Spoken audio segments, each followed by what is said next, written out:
Our Michael Quander, he is traveling along with these protesters right now. Can you hear us, Mike? Yeah, Lorenzo and Larry, look, this is one of the most epic scenes that I've seen in this city so far covering this protest. Watching as a large group, hundreds of people march underneath the tunnel, well, inside of the tunnel, underneath the Scott Circle along 16th Street, to the sounds of T.O.B., a go-go band playing their music right now. I heard one person say, is the news out here? We need to catch this. And you can better believe WUSA 9 is right here in the middle of the crowd. Easy does it, goddamn. All right, so yeah, you got people out here obviously from protesting again to stop racial injustice and also to call for justice in the death of George Floyd as well. Hey, Michael, can you take us back to where you started? Yes. Yes, so we started right along 14th and U Street in Northwest DC, marched down 16th Street, and we stopped there on some steps at 16th and S Street.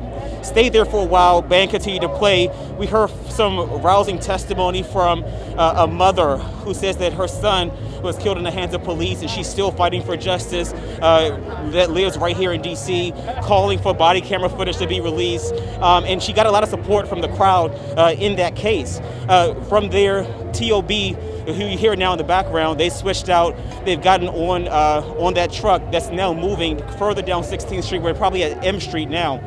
And to see people underneath this bridge here and to see this group of people in the tunnel just chanting and calling for Black Lives Matter.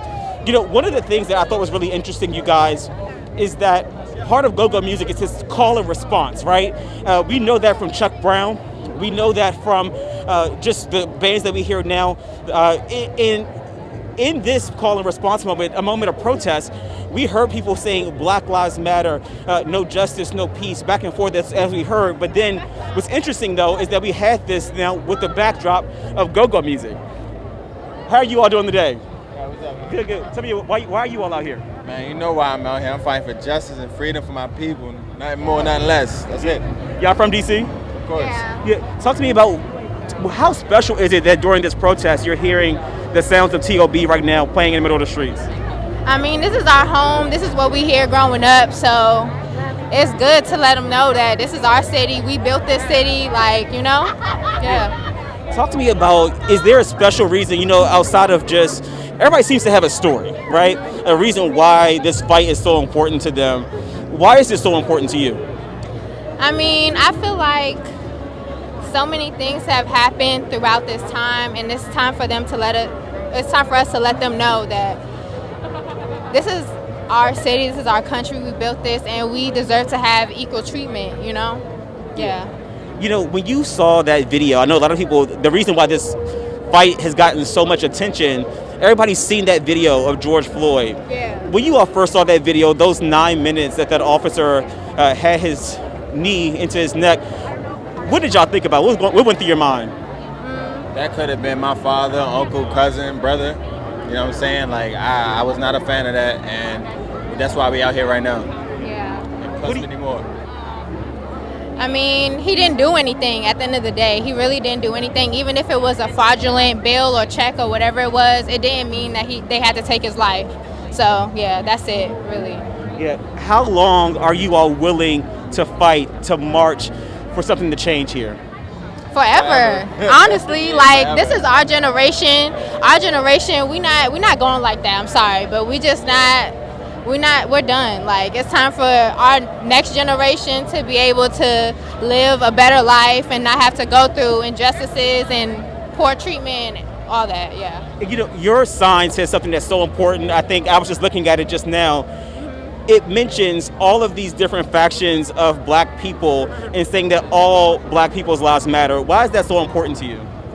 I mean, I feel like a lot of us, as all types of these people, we never really got treated equally. Even people in higher jobs, like poor people, it doesn't matter what position we are in the government, in the world, or whatever. We all get treated the same. So I feel like we deserve better treatment, and it's not fair. Yeah. All right, I appreciate you all talking to me, and continue to be safe out here. Continue your fight. You got it. You guys, so you are hearing, we've been talking to protesters out here all day long, each of them out here for their own reasons, saying that George Floyd could have been dad, brother, nephew. And they want that to stop. They don't want to have to come out here and continue to do the same thing 10 years later, 20 years later. They want some change, and you can hear, even though they're calling for that change now, that couple just now I talked to said that they are willing to do this fight for as long as it takes. I believe this group is now headed to Freedom Plaza or to the White House, but we're heading in that direction now. So we're going to continue to stay here, walk through the streets with them. We've seen people out here passing out water, taking their breaks if they need to. But people are charged, they are angry, they are upset, and this is what you get. People taking to the streets right now, really calling for some change in a meaningful way, and even more special to have the music of DC, go-go music, as the backdrop of this movement here in the nation's capital. Back to you guys. Well, you know, when you take it all in, Michael, you realize that there are so many different groups that are working on this one cause, right? And they're not necessarily working together, so groups are joining up together, but they all realize that the work that they do individually is really aiding a bigger goal collectively. And, you know, you've been profiling the work of Don't Mute DC, Mochella. We've seen the Freedom Fighters DC out there as well. We know that Black Lives Matter DC is also out there. A number of different groups and organizations that are all leading to this one mission of police reform and equality for African Americans. Michael Quander, thank you so much, sir. We appreciate it. We will check back in with you in a little bit. It's been interesting, Larry, to see these different groups, but as you mentioned, they all have the same message, even though these people come from different backgrounds in different parts of our city as well. All right.